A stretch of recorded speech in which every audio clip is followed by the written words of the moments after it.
Piles बा मलकंटक गोटे एपरी रोग जहाँकि मलद्वार होता है। आज आम यह वीडियो पाइल्स बा मलकंटक को भल कर घरोई उपचार जानिबा।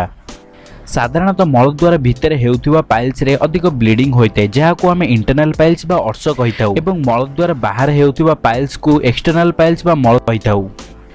यही रोगटी हेबार दुईटी मुख्य कारण, गोटे जेनेटिक्स एवं अन्यटी आम लाइफस्टाइल। जेनेटिक्स रे जदि आपणकर माँ बापा किंबा जेजे बापा को पाइल्स आगुरु होता है तेबे आपणको पाइल्स भी मध्य होई पारे।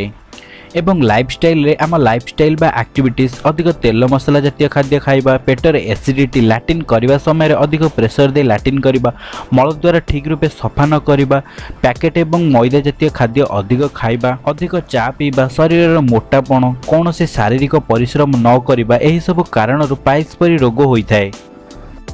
एबे जानिबा पाइल्स पई घरोई उपचार कौन। लेंबू रे पाइल्स को भल करिवार एंटीबायोटिक रही अछि। प्रत्येक दिन सकाळु खाली पेटरे गोटे ग्लास कंचा क्षीर रे गोटे लेंबूर अधा अंश चिपुड़ी पियंतु।